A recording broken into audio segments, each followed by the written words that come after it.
তো লোকের লোভের দেওয়া দৃষ্টি, কোনো পশু পাখি লোভের দ্বারা তাকালে ওই খাদ্য থেকে আপনার প্রতিক্রিয়া হবে, ওই খাদ্য থেকে শরীরে ব্যাধি আসবেই, অস্বস্তি আসবেই, ওই শরীরটাকে অশুদ্ধ করবে ওই খাদ্য খেলে। আর আমাদের পশ্চিম বাংলার কালচার তো এখন কেউ ঘরে খায় না, চলতে চলতে চা, ট্রেনে বাসে এগরোল, সব খাওয়া, সব রাস্তাঘাটেই খাওয়া। পশ্চিম বাংলার হাওয়াটা ধীরে ধীরে আমাদের এই বাংলাতেও আসছে। আমাদের এই দিকে বিজয়ার দিনে মায়েরা কেমন করে সিঁদুর দিত। দুর্গা মায়ের ললাটে সিঁদুর কখন দিতে হয়? প্রতিমা বাইরে নামালে। তখন তো প্রতিমা বিসর্জন হয়ে গেছে, দর্পণ বিসর্জনের পরে ও আর প্রতিমা নয়, ও তখন কেবলমাত্র খড়কুটো। ও তখন মাকে বিদায় দেয়া হয়েছে। যাত্রা মঙ্গলের আগে, দর্পণ বিসর্জনের আগে মায়ের প্রসাদী সিঁদুর নিতে হয়। এবং অবাক হয়ে দেখি কিছু ছেলেদের তুলে দেয়া হয়, ছেলেদের কাছে সিঁদুরের কৌটো মা দিচ্ছে, আর সেই সিঁদুর মার কপালে কখনো সিঁদুর দিতে পারে সন্তান? এই অসভ্যতাগুলো এখন আমাদের মাঝে চলে আসছে পশ্চিম বাংলা থেকে। ছেলেদের হাতে সিঁদুর দিতে নেই, মায়ের কপালে দিতে, মায়েদেরই দিতে হয় দর্পণ বিসর্জনের আগে। যে সিঁদুর একটি সতী নারীর রক্ষা কবচ, সেই সিঁদুর নিয়ে এখন খেলা শুরু হয়েছে। সিঁদুর খেলার জিনিস, আশ্চর্য দেহ হয়। এদিকে সরে দেন, এদিকে সরে বসুন, পেছনে ভক্তরা আসে। সিঁদুর খেলবেন না, সিঁদুর খেলার জিনিস না। কোনো বিধবা মায়ের দিকে তাকাবেন, সিঁদুরের কি মূল্য, সব হারিয়েছে সে। শাঁখা সিঁদুর সনাতনের একটা অন্যতম ঐতিহ্য, একে খেলনার জিনিস বানাবেন না। সিঁদুর এক বিন্দু মাটিতে পড়ে গেলে, আঁচল দিয়ে তুলে না নিলে, যতটুকু সিঁদুর নষ্ট করা হবে অবহেলায়, ততটুকু স্বামীর আয়ু কাটা যাবে। বিশেষ কটা দিন ছাড়া মায়েদের যদি শূন্য স্মৃতি রেখে দেয়া হয়, বিশেষ কটা দিন ছাড়া মায়েরা যদি শূন্য স্মৃতি রেখে দেয়, গরম পড়ছে, সিঁদুর রাঙা হয়ে যাবে। আর স্বামী যদি সেই শূন্য শীতের দিকে তাকায়, যতক্ষণ তাকাবে ততক্ষণ তার আয়ু কাটা যাবে। সিঁদুরের ঘটনা শুনুন। লক্ষণের স্ত্রী এসে দাঁড়িয়েছে, প্রভু আমিও বনবাসে যাব প্রভুর বা সীতামায়ের সেবার জন্য। উর্মিলা নাম না বাবা? লক্ষণ ঠাকুরের স্ত্রীর নাম উর্মিলা। উর্মিলা বললেন, আমি মা সীতাকে সেবা করার জন্য বনবাসে যাব। 14 বছরের উর্মিলাকে রেখে ঠাকুর লক্ষণ চলেছে। ঠাকুর বলছেন, না, তুমি গৃহে থাকো। একান্তে লক্ষণের চরণে প্রণাম করে উর্মিলা বলছে, 14টা বছর আমি কি করে কাটাবো? লক্ষণ বলছেন, তোমার সিঁদুরের কৌটাটা আনো। সিঁদুরটা লক্ষণ উর্মিলার সিঁথিতে পরিয়ে দিয়ে বলল, যখন সিঁদুর পরবে, সিঁদুরের মধ্যে আমার মুখখানা চিন্তা করবে, আমাকে দেখতে পাবে আমি কেমন আছি, কোথায় আছি। তোমার এই সিঁদুর যতদিন সিঁথিতে অক্ষয় থাকবে, আমাকে নিয়ে ভেবো না, যৌম আমাকে ছুঁতে পারবে না। মেয়েদের সিঁদুর পরার কয়েকটি নিয়ম আছে। শীতেতে সিঁদুর দিতে গেলে স্বামীর কথা চিন্তা করতে করতে দিতে হয়, এটা সাধনা, তার আয়ু বৃদ্ধি হয়। ললাটে দিতে গেলে জগৎপতি কৃষ্ণের, জগৎপতির চিন্তা করে দিতে হয়, হে জগৎপতি আমার ললাটে সিঁদুর নিয়েই যেন আমি জগৎ থেকে যেতে পারি। এই ভেবে সিঁদুর পরে তো মায়েরা আজকাল ড্রেসিং টেবিলের সামনে দাঁড়িয়ে সিঁদুর পড়ে যাচ্ছে, এভাবে না, আসনে বসে সিঁদুর নিতে হয়। ড্রেসিং টেবিলের সামনে নিন, কিন্তু স্মরণ রাখুন এই সিঁদুরটা স্বামীর দেওয়া, এটা জগৎপতির দেওয়া। শাখাতে একটু লাগাতে হয়, 5 জায়গায় সিঁদুর রাখতে হয় মায়েদের, সিঁথিতে, ললাটে, দুটো হাতের শাখাতে। আর আগেকার দিনে মায়েরা একটু সিঁদুর আঁচলে বেঁধে নিত। স্বামী যখন বাইরে যায় না, আজও উত্তর ভারতের মায়েরা সিঁদুরের ছোট্ট একটা কৌটা আঁচলে বেঁধে রাখে, তার আয়ু মনে করে। বাইরে যাওয়ার সময় ওটা হৃদয়ে ছুঁয়ে যায়, যাতে আয়ুটা আমার আঁচলে বাঁধা থাকে। যেদিন শক্তিশালে লক্ষণ ঠাকুর মূর্ছিত হয়ে যায়, হনুমান যেদিন গন্ধর্ব মাদন নিয়ে যায়, হনুমানকে বাণের দ্বারা ভরত নামিয়েছিল, সেদিন অযোধ্যায় হাহাকার পড়ে গেল। প্রথমে কৌশল্যার কাছে গিয়ে হনুমান বলছেন, মা, লক্ষণ ঠাকুর মূর্ছিত হয়ে পড়ে আছে, এই গন্ধর্ব মাধন নিয়ে গেলে প্রভুর ইচ্ছায় ঠাকুর লক্ষণ বাঁচবে। এই দেখুন আদর্শ চরিত্র কাকে বলে। কৌশল্যা বলল, শোন, রামকে গিয়ে বলিস রামের প্রতি আমার শ্রদ্ধা আজ থেকে কিছুটা কমে গেল। কেন মা? আমার প্রভুর প্রতি তোমার শ্রদ্ধা কমে গেল কেন? কৌশল্যা যে কথা বলেছিল সেটা বড় হৃদয় মর্মস্পর্শী কথা বলল। রামের মতো ভাই থাকতে, আস্তে ঘন্টাটা আস্তে নাড়ুন, ঘন্টাটা আস্তে নাড়ুন, ওটা মনে মনে স্মরণ করে করুন। জয় শ্রী রাধে। পাঠের সময় অন্য ধ্বনি না করাই উচিত। কি করেছে কৌশল্যা? বলছেন আমার রামের প্রতি শ্রদ্ধা কিছুটা কমে গেল। রামের মতো বড় ভাই থাকতে বুকে কেন রামের তীর বিধিনি, কেন লক্ষণের বুকে তীর পড়ল? রাম তার বুকে গিয়ে দিতে পারেনি। যে লক্ষণ তার ভাইকে ভগবান ভেবে চরণ সেবার জন্য রাজত্ব ত্যাগ করে চলে গেল, সেই বড় ভাইয়ের উচিত ছিল ওর বুকে তীর আসার আগে বুকটা পেতে দেওয়া। কৌশল্যা বলছে, আর শোনো হনুমান, এই দেখুন আদর্শ কাকে বলে। রাম তো কৌশল্যার গর্ভে এসছে, লক্ষণ তো কৌশল্যার ঘরে আর সুমিত্রার গর্ভে এসছে, কিন্তু বলছে কি শুনুন, হনুমান রামকে বলে দিও আমার লক্ষণ যদি অযোধ্যাতে ফিরে না আসে, রাম যেন অযোধ্যায় ফিরে না আসে। কৌশল্যার কথা, এই কথা সুমিত্রা মায়ের কানে গেল। সুমিত্রা নন্দন লক্ষণের এই দশা দেখে সুমিত্রা ডেকে হনুমানকে গিয়ে বলছেন, হনুমান, কৌশল্যা দিদি যা বলল হনুমানকে তা বলবে না, বরঞ্চ রামকে বলো। এগুলো কি কথা? রামকে বলো আমি সুমিত্রা বলেছি আমার লক্ষণ যদি মারাও যায় তার প্রভুর সেবার জন্য, রাম যেন ফিরে না আসে। আমার আর একটা পুত্র আছে শত্রুঘ্ন, আমি তাকে রামের সেবায় পাঠিয়ে দেব। এই ভালোবাসা সে যে সংসারে জায়ের মধ্যে এই ভালোবাসা যেখানে, সেখানে স্বর্গ ছাড়া কি থাকবে, আনন্দ ছাড়া কি থাকবে? আজকে উঠোন ঝাড় দেওয়ার সময় দুই যা ঝাড় দেয়, এর অংশটা ওর অংশটা মাঝখানে ধুলা পড়ে থাকে। এই আদর্শ আমাদের। সম্পর্ক না থাকতে পারে, উঠোনটা তো সকলের, ওইটাও পরিষ্কার করতে গিয়ে আজ ভাগ হয়ে গেছে, আমার অংশটা আমি, তোমার অংশটা। এই হলো আমাদের সংকীর্ণতা। সবার চোখে জল। উর্মিলার কাছে গিয়ে উর্মিলার সখীগণ দাঁড়িয়ে কাঁদছে, অভাগিনী নূতন বিয়ে হলো, আর তোর প্রভু বনবাসে গেল প্রভুর সেবাতে, আর তোর বৈধব্য নেমে আসবে, লক্ষণ ঠাকুর মূর্ছিত মৃত প্রায়। তখন সিঁদুর অঙ্কিত করছিলেন উর্মিলা। উর্মিলা তখন সখীদের বলছেন, তার সেবিকাদের বললেন, তোরা মিথ্যা শোক করছিস। আজ আমি সিঁদুর সিঁথি দিয়ে আমার প্রভুকে দেখলাম কি জানিস? প্রভু তার প্রভুর কোলে, আমার প্রভু তার প্রভুর কোলে আনন্দে ঘুমিয়ে আছে।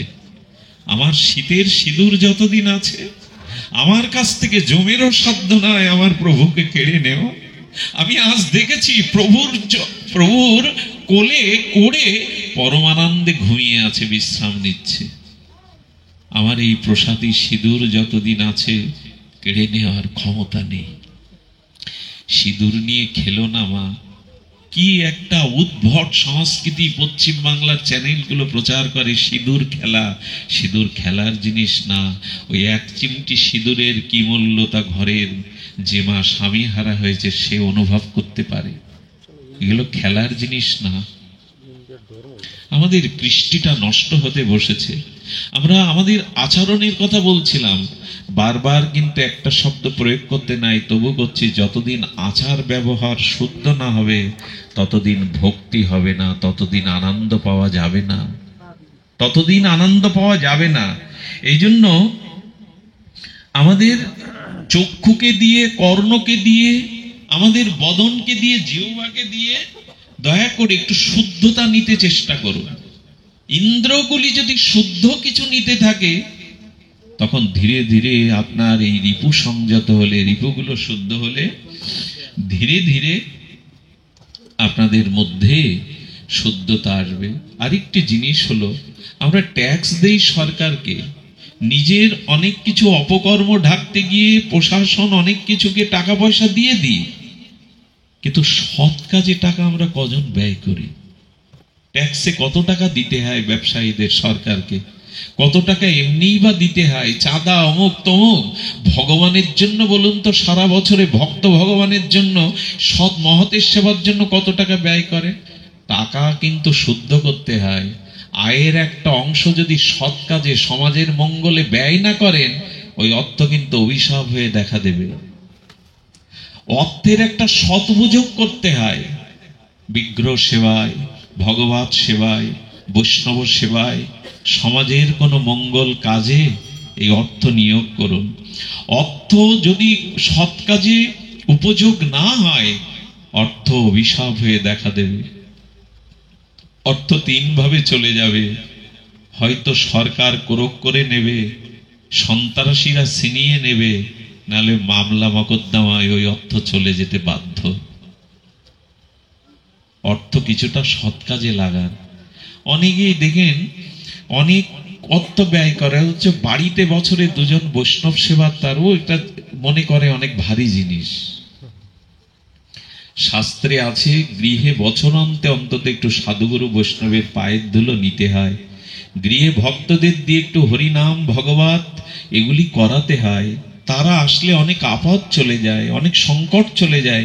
দেখুন, যে গৃহে শোক আছে, রোগ আছে, মোহ আছে, সে গৃহে যদি ভগবানের প্রিয় ভক্ত যায়, আপাতত সাধু যতক্ষণ থাকে ততক্ষণ ওই বাড়িতে শোক মোহ কাজ করে না, শোক মোহ দূরে চলে যায়। সাধু সমাগমে শোক এটাও দূরে চলে যায়, ভয় ভীতি এগুলোও দূরে চলে যায় যদি শুদ্ধ ভক্তের আগমন ঘটে কারো গৃহে। আমরা এখন এগুলি বুঝি না। অনেক জায়গায় নামযজ্ঞ হয়, 50 কিলোমিটার দূরে 50 শুদ্ধ বয়স এক বাবা বসে বসে সারা রাত নাম শুনেছে। সকালবেলা মনে করে যদি একটু স্নানের জায়গা পেতাম, একটু আহ্নিক করার জায়গা পেতাম। পাড়ায় কেউ তাকে, এই বৃদ্ধটা কত দূর থেকে এসে সারা রাত জেগে নাম শুনেছে, আমাদেরই যোগ্য, যোগ্য মানে সেবা, তারা তাকে নিয়ে চিন্তা করে না। চিন্তা করে জামাই মেয়ে মেসোমাসে আসছে, তারা খাবে কি, তারা কি করে সুখ পাবে, এরই নাম যোগ্য।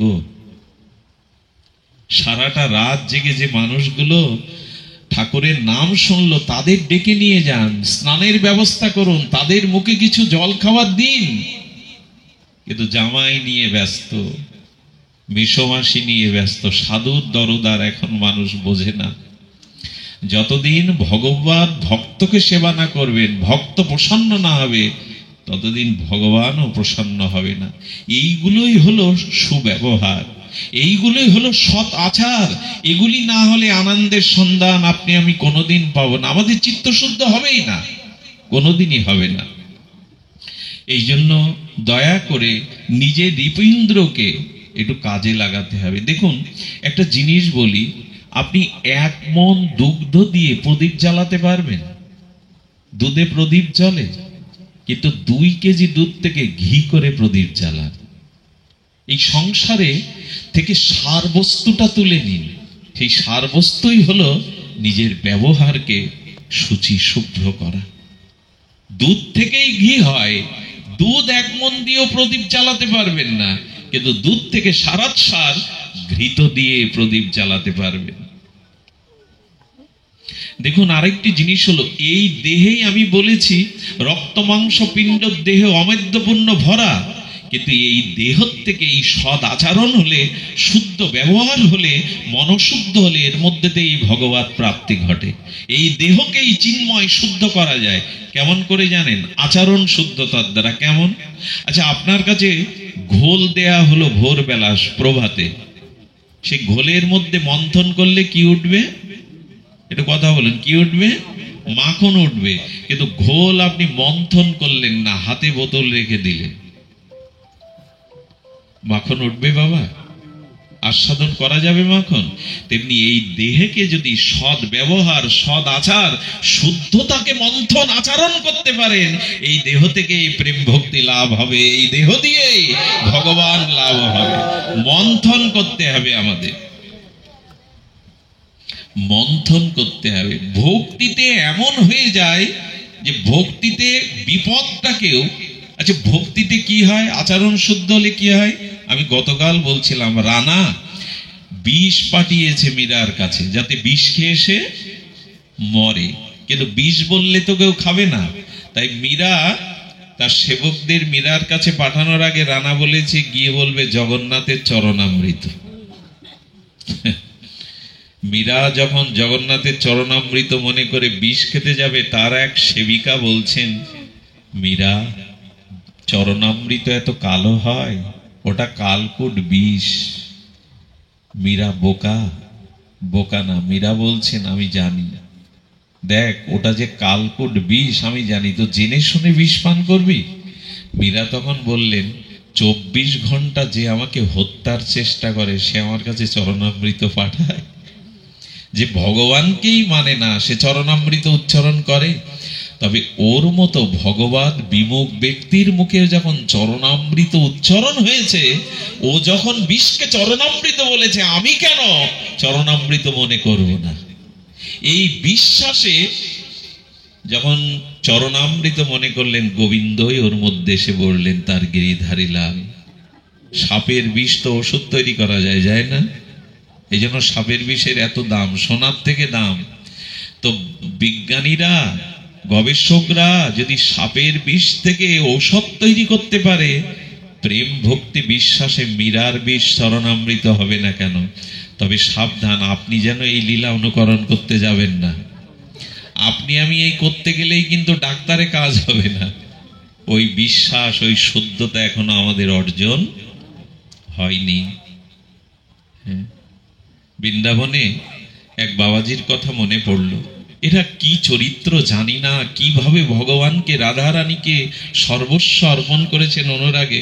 বসে বসে জপ করেন, আর সন্ধ্যার আধার নামে ওই জপ থেকে বাইরে এসে একটা বড় খাল আছে, সেই খালটা পার হয়ে এপারে ব্রজবাসীদের দুয়ারে গিয়ে দুটো রুটি সবজি মাদুকরি করে এনে পান। কি বলবো আপনাদের, একদিন ওই খাল পেরিয়ে যেতে যেতে আর ব্রজের যেসব সাপ আমার ভাগ্য হয়েছে দেখার, সে দেখলেই আমি তো ভয়ে ভীত সন্ত্রস্ত হয়ে যাই। বড় বড় সর্প, বিষাক্ত। বাবাজির পায়ে দংশন করেছে। যেই দংশন করেছে পাটা ফুলে গেল সাথে সাথে। আচ্ছা ডাক্তারের কাছে যাবে না উনি? উনি বিষ নিষ্ক্রিয় করার জন্য যাবে না?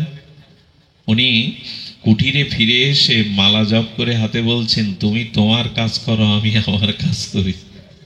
আমি আর কার কাছে যাব? রাধারানীর চরণেই তো সব বিকিয়ে দিয়েছি। আর রাধারানীকে বলছেন না, রাধারানীকে একদমও বলছেন না তুমি তোমার কাজ করো। খবরদার, এই লীলা আপনি আবার করতে যাবেন না। তুমি তোমার কাজ করো, আমি আমার কাজ করো, ও আমাদের মানাবে না। ওরা সর্বস্ব ভগবানকে দিয়ে দিয়েছে।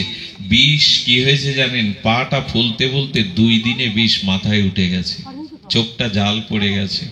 ওনার এক বান্ধব ছিল, তিনিও সারাদিন বসে বসে রাধারানীর চরণ চিন্তা হরিনামে রত থাকতেন। সন্ধ্যাবেলায় 2 বন্ধু একবার দেখে যেত দুইজনকে, বললো কালও এলো না, কি হয়েছে? সন্ধ্যার আধার হতে হতে এই বন্ধু খাল পার হয়ে এসে দেখে সমস্ত পা ফোলা, চোখ টোকগুলো যেন জাল পড়ে গেছে। কি হয়েছিল? ইশারায় বললেন সর্পদংশন করেছে। তো কোনো উপায় করনি? বললেন উপায় কি করব, যার চরণে সব সঁপে দিয়েছি, এটা যদি প্রারব্ধ থাকে তিনি চরণে নিয়ে নেন তো নেবেন, আমার কি করার আছে। যেই বলল বিষ আর থাকবে না। যাকে কামড়েছে সে বলছে বিষ আর থাকবে না। কেন জানো? আমি যে তোমার মতো সাধুকে দর্শন করেছি বলে লুটিয়ে পড়ে ওনার পাদ ধুলোটা উনি মাথায় নিয়ে নিলেন। যেই নিয়ে নিলেন, গল্প শোনাতেও আসিনি এখানে, সঙ্গে সঙ্গে বিষ নেমে গেল। এদের আস্থা, এদের বিশ্বাস, রাধারানীর চরণে সমর্পণ, এরা ওই জগতের। ওটা আপনার আমার অনুকরণীয় নয়। খবরদার এইসব অনুকরণ করতে যাবেন না। এগুলো অনুকরণ। দেখুন, রাম ভগবান লক্ষণের শক্তিশালের জন্য সুসেন বৈদ্যকে ডেকে বিশল্যকরণী হনুমানের দ্বারা ঔষধ আনতে পাঠালেন। রাম যদি এটা না করতেন তাহলে ওই রামের দোহাই দিয়ে আমরাও ভাই ওইভাবে পড়ে থাকলে বলতাম ওষুধের দরকার নেই, রাম রাম করো। কিন্তু ভগবান তিনি বুদ্ধি সত্তম, তিনি জ্ঞানের প্রকাশ, তিনি জানিয়ে গেলেন মানুষের চেষ্টা করতে হবে। কিন্তু এদের চরিত্র বড় আলাদা। মীরাকে দংশনের জন্য তো সর্প দেয়া হলো, যে সর্পকে মালা ভেবে ফুলের ডালিতে তুলতে যাবে, সবল খেয়ে মরবে, রানার উদ্দেশ্য এই। ভগবান দেখলেন যে যে সর্বস্ব সঁপে দিয়েছে, জগৎময় তার গিরিধারীকে ছাড়া দেখে না, সাপ ধরতে গিয়ে মীরা মালাই ধরল। কি হয় না বলুন তো? ভেতরে শুদ্ধতা এলে, ভেতরে প্রেম ভক্তি এলে। আমার একটা জিনিস বলি, খুব সাধারণ কথা, আমার মনে হয় আপনাদের কথাটা অত্যৌক্তিক মনে হবে না।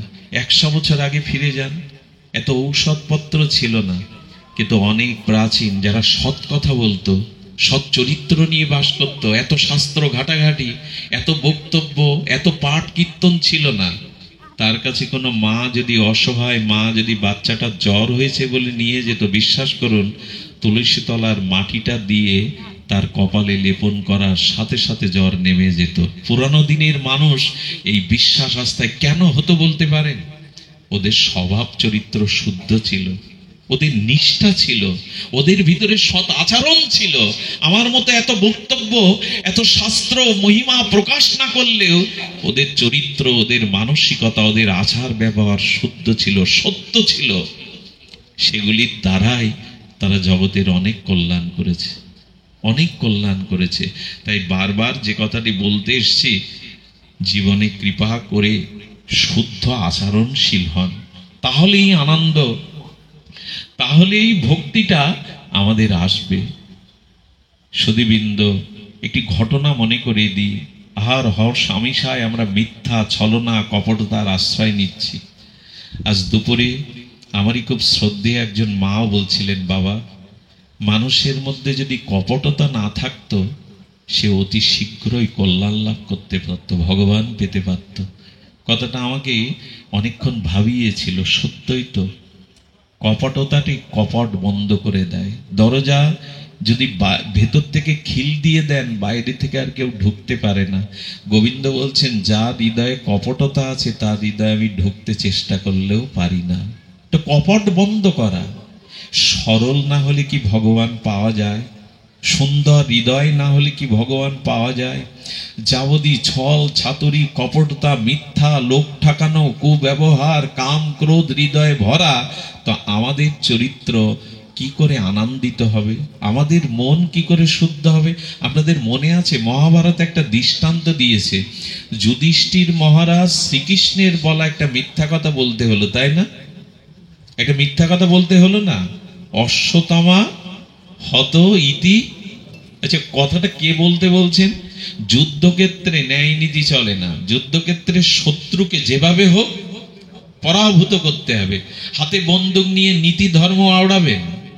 শত্রুকে পরাজয় করে দেশ রক্ষা করুন, ধর্মকে রক্ষা করুন। যুদ্ধে ন্যায় নীতির সবসময় নিয়ম নীতি থাকে না।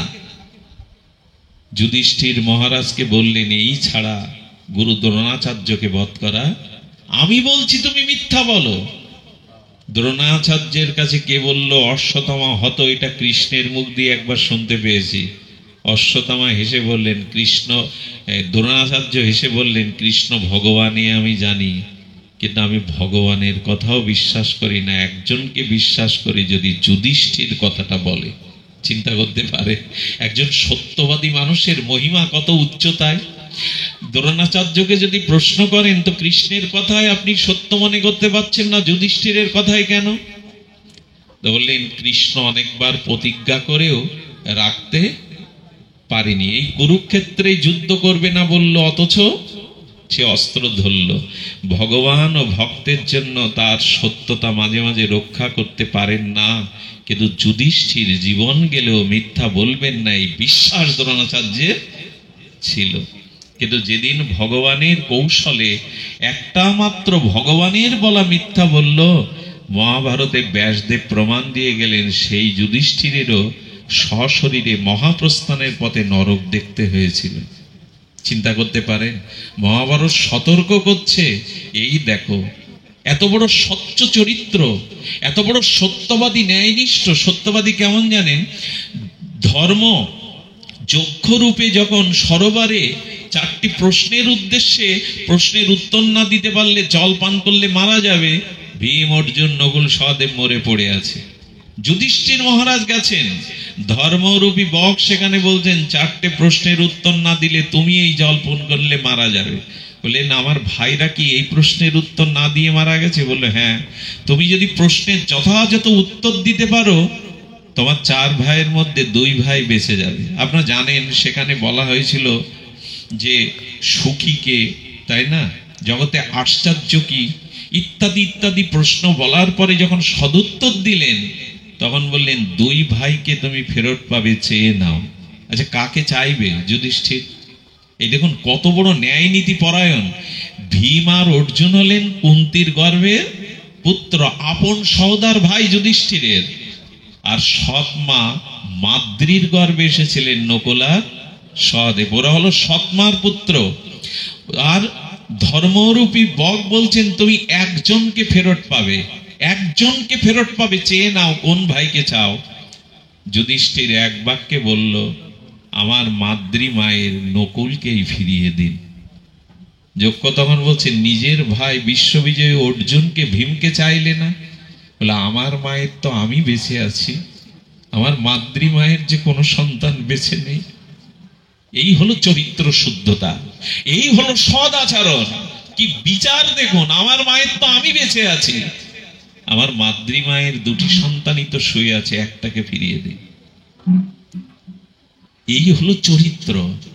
আজ সব নষ্ট হতে বসেছে, মিথ্যা ছল। তো আমি একবার খুলনায় 70-80 জন গাড়ির মধ্যে কোটটাই পান পরা এক বিশেষ ভদ্রলোক মোবাইলে চেঁচিয়ে চেঁচিয়ে বলছে, আমি এখন ঢাকাতে, ফিরলে তবে তোমার কথা শুনবো। খুলনায় দাঁড়িয়ে সভ্য মানুষ কত জলজান্ত মিথ্যা বলছে, আমি এখন ঢাকাতে। মিথ্যাকে এখন আমরা খুচরা পয়সার মতো নাড়াচাড়া করতে শুরু করি। যে কোনো কথায় একটা মিথ্যার আশ্রয়। এগুলি চরিত্রকে নির্মল করে না, এগুলো চরিত্রকে শুদ্ধ করে না। এই জন্য তিনি বলেছিলেন, মনুষ্য তার জীবনে একবার বিচার করতে পারে যে কতটা মিথ্যা, কতটা কপটতা আমার মধ্যে বিরাজ করছে, আমি আশা করি কি করে আমার মঙ্গল, আমার কল্যাণ।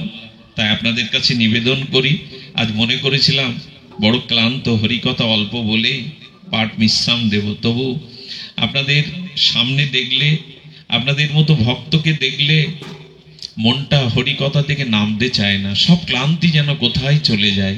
তবু বলবো, আসুন আমরা আজ থেকে এখান থেকে একটা সংকল্প করি, একটা সদ আচরণ কাল থেকে আমি প্রতিপালন করব। একটা অন্তত ভগবত সান্নিধ্যের কোন আচরণ আমার জীবনে ফিরে আসুক। একটি ভাগবত আসর থেকে একজন প্রবক্তা শাস্ত্রের, ভাগবতের, গীতার একটা তত্ত্ব উপদেশও যদি আমরা গ্রহণ করতে পারি, একটি ধর্ম উপদেশ মানুষের চরিত্রকে বদলে দিতে পারে। একটি আদর্শকে আঁকড়ে ধরলে, একটা মহাজনের বাণী আচরণ করলে আপনার জীবন আমূল পরিবর্তন আসবে। একটা উপদেশ পালন করুন, একটা, বহু আমরা পারবো না। শাস্ত্রের যথাযথ আচরণ আমাদের মধ্যে প্রস্ফুটিত হবে না, একটা অন্তত গ্রহণ করুন। দয়া করে, কৃপা করে একটা সদাচার, একটি সদ আচরণ, একটি ভজন অন্তত আপনি দয়া করে গ্রহণ করুন। আপনার জীবন আমূল পরিবর্তন আসবে, শুদ্ধতা আসবে। সবশেষে এইটুকু বলবো, আমাদের সেই বৃন্দাবনের সেই বুড়িমার কথা। বুড়িমা আর কিছু নয়, তিনি সুখিয়া মালিনী দেবী। লীলাটি বড় আমাকে স্পর্শ করে, আপনাদের একটু জানানোর অভিপ্রায়, অভিলাষ, ইচ্ছা জাগছে, লোভও জাগছে। এই সুখিয়া মালিনী, তার স্বামী অথর্ব রোগগ্রস্ত, সংসারে আয়ের বলতে এই সুখিয়া মালিনী ছাড়া আর কেউ নেই। তিনি কি করেন জানেন? বৃন্দাবনের পথে পথে কিছু ফল বিক্রি করে অসুস্থ স্বামীর সংসার চালায়। তো গোপালের যখন আবির্ভাব হলো নন্দালয়ে, সেই সময় সুখিয়ার কানে গোপালের অনেক মাধুর্যের কথা, লীলার কথা, তার সৌন্দর্য মাধুর্যের কথা, আর ব্রজের সমস্ত সখার কানে কানে ফল বিক্রি নিয়ে এই সুখিয়া মালিনীর কানে যায়। তখন মনে মনে ভাবল, গোপাল এসেছে বৃন্দাবনে, যশোদা অঙ্গনে খেলে বেড়ায়, যশোদা দুলালকে, নন্দ দুলালকে একবার চোখে দেখব না, কিন্তু আমার এই মলিন কাপড়, আর আমার নেই সুকৃতি, আমি নন্দ মহারাজের গৃহে কি করে গিয়ে গোপালকে দেখে আসবো? অন্দরমহলে তো যেতে পারবো না।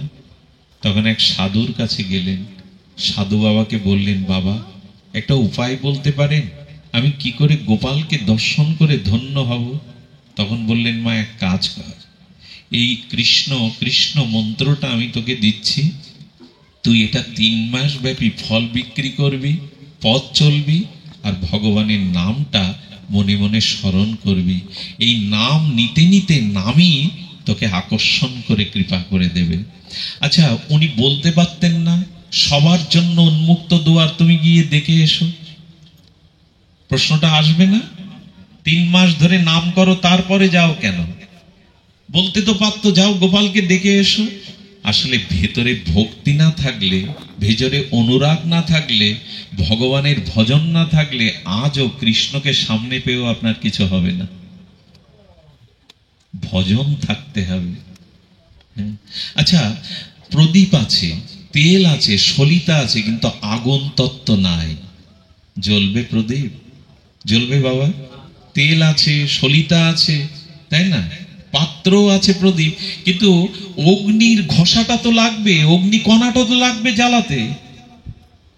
আমাদেরও তেমনি ভজন না থাকলে, অনুরাগ না থাকলে ভগবানকে পেয়েও পাওয়া নয়।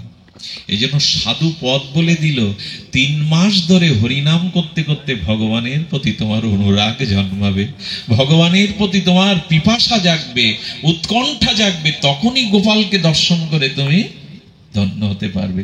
সাধুরা তো মার্গ দেখিয়ে দেয়, ভজন দেখিয়ে দেয়।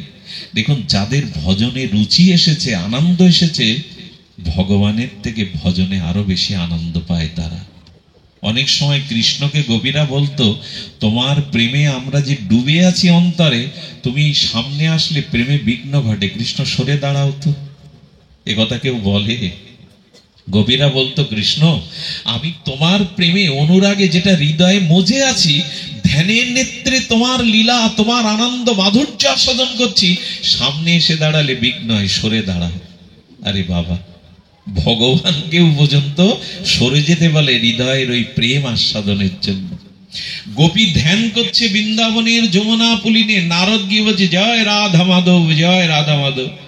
গোপী চোখ খোলার পরে বলছে, গোপী তোমরা তো ধ্যান, পূজা, পার্বণ এইসব জানো না, এখন ধ্যান করছো কেন? বলে, গোবিন্দকে হৃদয় থেকে তাড়াবো বলে। আরে এ কথা কোথাও লেখা আছে? কোন শাস্ত্রে এরকম বলেছে যে অনেক যুগ যুগান্তর ভগবানকে ধ্যানের দ্বারা পেতে চেষ্টা করছে সাধু মহাত্মা ঋষিগণ, আর কবি বলছে গোবিন্দকে হৃদয়ে তাড়াবো, এই জন্য ধ্যান করছি। তো বললেন, তাড়াতে পেরেছো? বলে, চোখ বন্ধ করে ধ্যান করতে গিয়ে আরো বেশি করে তার প্রতিচ্ছবিটা ফুটে উঠছে। চোখ বন্ধ করলেই হৃদয় আরো তারও বেশি উঠছে, তবু চেষ্টা করছি, তাড়াবে কেন? নারদ তখন বলছেন, গোবিন্দকে কে হৃদয়কে তাড়ায়, তাড়াতে চাচ্ছ কেন? বললেন, ও যদি হৃদয়ে থাকে আমার সংসার করা হবে না, আমি সংসার করতেও পারবো না। বলে, কিরকম? তাহলে জানো, সকালবেলা আমি গাভী দহন করতে পাঠিয়েছিল শাশুড়ি মা, আমি গাভীর বাট থেকে যখন দুগ্ধ দহন করছি, কৃষ্ণ পাশে, সেই যে কৃষ্ণ চিন্তা সবসময়, তো কৃষ্ণের বাল গোপালের রূপ এসে বলছে, ও গোপী, আরে যশোদা কাল রাত্রে আমাকে খেতে দেয়নি, বড় ক্ষুধা, দাও না একটু দুধ খেতে দাও না। বলে, দুধ কি করে যাব পাত্র? বলে, পাত্র তো আমার গাল, তুমি ওই বাটটা বালতির দিকে না টেনে আমার গালের দিকে সোজা করে টানো, আমি হা করে দিচ্ছি। আচ্ছা, ওইভাবে যখন মা গোপীমা দুধ টানছে, ওখানে আসলেই তো ও দেখছে লীলাস্পতিদের ধ্যানে দেখছে গোপাল। শাশুড়ি এসে ধাক্কা দিয়ে বলছে, বাহ, হ্যাঁ পাত্র থাকতে দুধ পাত্রে নয়, কোথায় মাটিতে ফেলে ফেলে টেনে ফেলে দিচ্ছে। হ্যাঁ, ঘাড়ে ভূত লেগেছে, এই গালি দিল। জানো, কৃষ্ণ যদি এমন করে জ্বালাতন করে আমার সংসার হবে না, তাই তাড়াতে চাচ্ছি। এগুলো অদ্ভুত কথা। ভগবানকে হৃদয়ে ধারণের জন্য যুগ যুগান্তর তপ সাধনা কত কিছু করে, আর এরা তাড়াবে বলে। বলে আর কি করে? ঘরটা গুছালাম, ননি ভাণ্ডগুলো সাজিয়ে রাখলাম, ঘরে বাইরে যখন গোবর দিয়ে ঘুটে দিচ্ছি, তখন দেখছি কৃষ্ণ ঘর সব আলু থালু করে দিচ্ছে। আর সেই মাখনগুলো ঘরে ঢেলে রাখে, যাতে কেউ ঘরে পা দিলে পা ফসকে পড়ে যায়। এই যখন করছে, আমি রাগে সেই গোবর ছুঁড়ে মারতে গেলাম। বেরিয়ে যা ঘর থেকে, দুষ্ট, বেরিয়ে যা, ঘর নষ্ট করছিস, মাখন ঢেলে দিচ্ছিস। কোথায় কৃষ্ণ? ওদের লীলাস্ফুতিতে তো কৃষ্ণকে দেখছে। সেই গোবর গিয়ে পড়েছে শাশুড়ির মুখে। আমার সংসার হবে? আমাকে রাখবে সংসারে? কত গালি দিল। বেরিয়ে যাও, উন্মাদিনী, পাগল কোথাকার। বলো তো, কৃষ্ণ হৃদয়ে থাকলে সংসার হবে? কি গোপীদের ভাবনা গো। হ্যাঁ, সংসার করতে আমায় ও দেবে না। সংসার করতে জানো, বাড়িতে আত্মীয় স্বজন এসে শাশুড়ি বললে, ভুল তো তোমার সব কাজে, ঘাড়ে কোন ভূত লাগে আমি জানি না, রান্নাটা অন্তত ভালো করে করো। আমি রান্না করতে গিয়ে পরমান্নে লবণ দিয়ে বসি, আর আমি মালপোয়াতে চিনি না দিয়ে লবণ দেই। মাঝে মাঝে কড়াইতে জল ঢালতে গিয়ে আমি জ্বলন্ত কাঠে জল ঢেলে দিয়ে আমার রান্না করা হয় না। নারদ, ও হৃদয়ে থাকলে আমার সংসার করতে দেবে না। ধন্য গোপী তোমরা, ধন্য তোমাদের কৃষ্ণ প্রেম। ভগবান তোমাদের পেছনে লেগে রয়েছে। এত প্রেম যে ভগবান গোপীদের দুয়ারে দুয়ারে, এত মাখন চুরি এত গোপীদের দুয়ারে যাবে কেন? যেখানে প্রেম সেখানে গোবিন্দ ছুটে যাবে। যে ফুলের মধ্যে গন্ধ মধু আছে, ভ্রমরকে নিমন্ত্রণ করা লাগবে না। ভ্রমর তো গুঞ্জরিত রাগ রাগিনী দ্বারা ফুলের বক্ষে বসতে চাইবে। যে ভক্তের হৃদয়ে শুদ্ধ প্রেম আছে, ভগবান তার পেছনে তো ছুটে বেড়াবে। ভগবানের খুব প্রয়োজন ওইটুকু প্রেমের। আচ্ছা, যদি বলেন আমার হৃদয়ে ভগবান প্রেম দিচ্ছেন না কেন? রাধা রানী প্রেম নিক্ষেপ করছে জগতে, কিন্তু সেই প্রেমকে ধারণের মতো আমার হৃদয় এখনো শুদ্ধ। আচ্ছা, বালুর উপরে যদি জল পড়ে, বৃষ্টির জল দাঁড়ায় তো না, শুকিয়ে যায়। কিন্তু জলের পাত্রে জল পড়লে 2-6 মাস স্থায়ী হয়। আমার হৃদয়টা এখনো কামনা বাসনায় অশুদ্ধতায় ভরা। তাই রাধারানী সবাইকে প্রেম দেবে বলে প্রেম নিক্ষেপ করছে, লাদিনী শক্তি, কিন্তু আমার পাত্র যে নাই। আচ্ছা, আকাশ থেকে মুষলধারে বৃষ্টি হচ্ছে, আপনি অশ্রদ্ধায় পাত্র ছুড়ে দিলেন, মাটির ঘট উপর হয়ে পড়লো। 24 ঘন্টা বৃষ্টি হলেও পাত্রে বৃষ্টি পড়বে? আমাদের পাত্র তো গোবিন্দের দিকে, রাধারানীর দিকে দেওয়া নেই, দেওয়া আছে কামনা বাসনার দিকে, ভোগের দিকে। তা প্রেম আসলে ওখানে যাবে কি করে? তাই হৃদয়টা শুদ্ধ করে একবার ভগবানের দিকে দিয়ে দিন।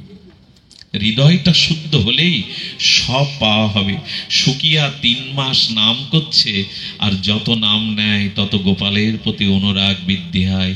তখন আর গোপালকে না দেখে থাকতে পারবে না। খেতে শুতে উঠতে বসতে ওই নাম তাকে পাগল করে দিয়েছে। সাধু বাবাকে বললেন, আর যে তাকে না দেখে থাকতে পারি না। সাধু বাবা ওর ব্যাকুলতা উৎকণ্ঠা প্রেম দেখে বললে, এবার যাও বুড়িমা, কিছু দেবফল মাথায় নিয়ে ব্রজের পথে যেতে যেতে আজ নন্দ ভবনের দুয়ারের পথ ধরে চলেছে, আর বলছে, ফল নেবে গো, ফল নেবে গো। কথাটা আর কাউকে না জেনে যাতে গোপালের কানে যায়, ওই মন থেকে বলছে, ফল নেবে গো। গোপালও সেদিন মাকে সরিয়ে দিয়ে, যোগমায়ার দ্বারা খেলার সাথীদের সরিয়ে দিয়ে, ছোট ছোট পায়ে ছোট্ট বাল গোপাল, এক দিব্য জ্যোতিপুঞ্জ চিন্ময় গোপাল এসে বুড়িমার সামনে এসে আঁচল ধরে টানছেন, ও বুড়িমা। যেই ও বুড়িমা বলেছে, পেছনে ফিরে তাকে বলছেন, বুড়িমা আমায় একটা ফল দাও না। গোবিন্দ বলেন, এই দেখো, সাধুর আদেশে নাম আর আমার ভাবনা ভাবতে ভাবতে তার হৃদয় এত শুদ্ধ, এত প্রেম এসে গেছে, এখন গোবিন্দই পেছন থেকে তাকে ডাকছে, ও বুড়িমা। বুড়িমা ঝুড়ি নামিয়ে গোপালের অপরূপ সেই প্রেমময় বদনের দিকে তাকিয়ে বলছে, বুড়ি বাদ দিয়ে মা বলে ডাকতে পারিস না? তোর মুখের শব্দও এত মধুর, বললেন, বুড়িমা আমায় একটা ফল দেবে? ছোট্ট করপল্লব হাতের সৌন্দর্য থেকে বললেন, ওই হাতে তো সব দিতে ইচ্ছা করে রে গোপাল, একটা কেন, সব দিতে ইচ্ছা করে, কিন্তু ওটাই যে আমার সম্বল। গোপালের হাতে দুটো ফল দিয়ে দিল। বুড়িমা চাইছেন কথার জালে জড়িয়ে আরো কিছুক্ষণ যদি রাখা যেত সামনে তাকে। ও তো চঞ্চল শিশু, চলে যাবে, যদি আরো কিছুক্ষণ রাখা যেত। বুড়িমা বলছে, ও গোপাল, আমি তো তোমায় ফল দিলাম, আমায় মূল্য কি দেবে? গোবিন্দ তখন বলছেন, গোপাল তখন বলছেন, বুড়িমা মূল্য কাকে বলে তা তো আমি জানি না। সত্যি সত্যি ভগবান মূল্য, ভগবান আমাদের গোপাল গোবিন্দ অঙ্কে খুব কাঁচা, জানেন? আমাদের গোবিন্দ অঙ্কে খুব কাঁচা, কেন জানেন? উনি কে কত তাকে ভালোবাসলো, কে কত কাকে কি দেবে, এই অঙ্ক ওনার মাথায় ঢোকে না। উনি শুধু এইটুকু বলেন, সব উজাড় করে আমায় দাও, আমিও আমার সব তোমায় দিয়ে দেবো। এই অঙ্ক গোবিন্দ বোঝেন। তুমি তোমার দেহ মন আমায় দাও, আমিও আমার সবটুকু তোমায় দিয়ে দেব। ভগবান গুণ ভাগ বোঝেন না, অতি সরল ভগবান। এই জন্য উনি বললেন, আমি মূল্য বুঝি না। বুড়িমা মূল্য কি? বুড়িমা বললেন, কারো কিছু নিতে গেলে তাকে কিছু, ও আচ্ছা, তো তুমি মূল্য চাইছো কেন? ব্রজের কেউ তো আমাকে সব দেয়, ননি দেয়, মাখন দেয়, আমাকে নাড়ু দেয়, কেউ তো আমার কাছে মূল্য চায় না, তুমি চাইছো কেন? বুড়িমা তখন ঠকে গিয়ে বললেন, সত্যি সত্যি তোকে কিছু দিয়ে তো মূল্য চেতে নেই, ভগবানকে ভালোবাসাটা দিন, বিনিময় আমার টাকা চাই, ছেলের চাকরি চাই, এসব জানাবেন না। উনি আপনার ভালোটা বোঝেন, ভালো বোঝেন বলে মার গর্ভে আমি আগের থেকে মায়ের স্তনে দুধ দিয়ে দিয়েছি। উনি কম বোঝেন? আমার কি দরকার? মায়ের দুগ্ধটা রক্তের মধ্যে 6 মাস 3 মাস আগে দিয়ে দিয়েছেন, উনি বোঝেন না আমার কি প্রয়োজন? ভগবানের কাছে ভালোবাসা দিয়ে কিছু চাইতে যাবেন না, বিনিময় মূল্য দিয়ে কিছু। ভগবানকে ভালোবাসতে হবে নিঃস্বার্থ ভাবে। বুড়িমা বলল, আমি ঠকে গেছি গোপাল, সবাই তোকে নিঃস্বার্থ ভাবে দেয়, আমি কেন মূল্য চাইলাম? তো তুমি চেয়েছো যখন কিছু পাবে, কারণ কেউ কিছু চাইলে আমি তাকে না দিয়ে থাকতে পারি না। তারাও বুড়িমা বললেন, আরে উনি কি করেছেন জানেন? যশোদা কিছুটা ধান শুকাতে দিয়েছিল, আর ওইখানেই গোপালকে বসিয়েছিল ওই লাঠি নিয়ে পাখি তাড়াবে। আরে বিশ্ব ব্রহ্মাণ্ডের ভগবানকে যশোদা ধান ঝুঁকি দেওয়ার জন্য, বলিহারি মা তোমার ভাগ্য, কি প্রেম দিয়েছো গোপালকে, সে ধান শুকানোর পাখি রক্ষা করছে। ওই ধান থেকে এক মুঠো এনে না বুড়িমার ঝুড়িতে দিতে গিয়ে আঙুলের ফাঁস দিয়ে অনেকগুলো পড়ে গেল। যেগুলো ছিল বললো, বুড়িমা এই তোমায় দিয়ে দিলাম। বুড়িমা হাসছে আর বলছে, এই 4-5টা ছোট হাতের ধানে কি আর আমার কিছু হবে রে গোপাল? তবু দিয়েছে, এতেই সন্তুষ্ট। বুড়িমাকে তখন বলছেন, ফল যে আমার হাতে দিয়েছ আমি তো এভাবে নেই না। এই দেখুন, এবার গোবিন্দই মজে গেছে। গোবিন্দ তখন বলছেন, আমাকে কেউ হাতে দেয় না। বলে, কি করে দেয়? বলে, আমার মুখে তুলে দেয় সবাই। হ্যাঁ, চোখে জল এসে গেছে সুকিয়া মালিনী। বলে, আমার এই হাতে নোংরা রে গোপাল, এরকম ভাগ্য করে তো জন্মায়নি যে তোর মুখে তুলে দেব। বলে, আমাকে তো সবাই মুখেই দেয়। যেই সাহস করে কাঁপতে কাঁপতে হাতটা মুখের কাছে ফল নিয়ে গেছে, বলে, তুমি আসলে বোঝো না, এভাবে দাঁড়িয়ে কি খাওয়া যায়? সবাই তো আমাকে কোলে বসিয়ে খাওয়ায়, একটু ভালোবাসা তাকে দিন না, তিনি আপনার কাছে আসতে চাইবেন। ওনার স্বভাবটাই ওই, একটু তাকে প্রেম দিন, একটু অনুরাগ দিন, একটু ভালোবাসা দিন, উনি আপনাকে গ্রাস করে নেবে। বুড়িমা, আমাকে সবাই কোলে বসিয়ে আদর করে খাওয়ায়। বুড়িমা কাঁদছে আর বলছে, এত করুণা তোর, এত কৃপা তোর, এই ময়লা বসনে পড়লে তোর শ্রীঅঙ্গে যে ময়লা লাগবে, এসব কি আর বোঝে? প্রেম ভক্তি যার হৃদয়ে আছে, বাইরে কি তাকে বোঝা যায় গো? এর মধ্যে এমন কোন ব্যক্তি আছে যাকে দেখলে হয়তো বাইরে শ্রদ্ধা হবে না, কিন্তু তার মনের মধ্যে লুকিয়ে আছে ভগবানের প্রেম। এই জন্য কাউকে উপেক্ষা করতে নেই। কে কে রূপে কি ভক্তি নিয়ে হৃদয়ে আছে, কাউকে উপেক্ষা করতে নেই, উপেক্ষা করা উচিত নয়। শুধু পোশাকটাই সাধুর হলে যে সাধু হবে এমন নয়, হৃদয় যার নির্মল শুদ্ধ, চরিত্র যার শুদ্ধ, তাকে দেখেই ভগবান বিবশ হয়। বুড়িমা নিজে হাতে ফল খাওয়ালেন, প্রেমানন্দে বুড়িমা যেন জগৎ ভুলে গেছে। এ জগতে তার আর চাওয়া পাওয়া নেই। থাকে গোবিন্দকে হাতে করে সেবা করাতে পারলে আর কিছু বাকি থাকে? তার জীবন পূর্ণ থেকে পূর্ণতরতম হয়ে গেছে। বুড়িমা সেই ঝুড়ি নিয়ে ফিরতে ফিরতে কিছু দূর এসে বাড়িতে এসে দেখে ঝুড়ি আর বইতে পারছে না, ঝুড়িটা বড় ভারী হয়ে গেছে। বুড়িমা ঝুড়িয়ে রাবিয়ে দেখলো প্রাণগোপাল প্রাণধন গোবিন্দ হাতে করে যে কটা ধান দিয়েছিল ওগুলো ধান নয়, ঝুড়ি ভর্তি মোহরে রূপান্তরিত হয়ে গেছে। কাঁদছে আর বুক চাপড়ে বলছে, গোপাল রে, দুটো ফল দেওয়াতে যদি আমার পাত্র ভরে যায় মোহরে, এখন মনে হচ্ছে আমি ভুল করেছি, ভুলটা সংশোধন দরকার। বুড়িমা ছুটে এসে গোপালকে যেটা বলেছিলেন, আমার বিশ্বকবি রবীন্দ্রনাথ এটা উপলব্ধি করে 4টে লাইন লিখেছিলেন। বুড়িমার কণ্ঠেই শুনুন রবীন্দ্রনাথের অনুভূতিতে। দিলেন যা রাজ ভিখারি রে, তুমি চেয়েছো ভিখারি, তবে তুমি রাজ ভিখারি। দিলেন যা রাজ ভিখারি রে, স্বর্ণ হয়ে এলো ফিরে। তখন কাঁদি চোখের জলে দুটি নয়ন ভরে, দেইনি কেন আমার সকল শূন্য করে। গোপাল, দুটো ফল তোকে দিলে যদি মোহর হয়ে ফিরে আসে, এ জীবনের মন প্রাণ সর্বস্ব কেন তোকে দেইনি গোপাল? আমাদের এইটুকু শুধু বাকি। ভালোবাসাটা স্ত্রীকে দিয়েছি, পুত্রকে দিয়েছি, আত্মীয় স্বজনকে দিয়েছি, অর্থবিত্ত দেহকে দিয়েছি, ওর একটা অংশ একটু ভগবানকে দিন। এই জীবন পূর্ণতা পাবে, এই জীবন ধন্যাতি ধন্য হবে, এই জীবন স্বর্ণ হয়ে ফিরে আসবে। এই জন্য আজকে দেওয়ার জন্ম পেয়েছি। এই মন বুদ্ধি চরিত্র বাক্য চোখ কর্ণ নাসিকা জিহ্বা যা কিছু তুমি দিয়েছ, যেন তোমার প্রসন্নতার জন্য সৎ সুন্দর করে তোমায় নিবেদন করতে পারি। বিশ্বকবির সেই চরণকে স্মরণ করে আজকের পাঠ বিশ্রাম।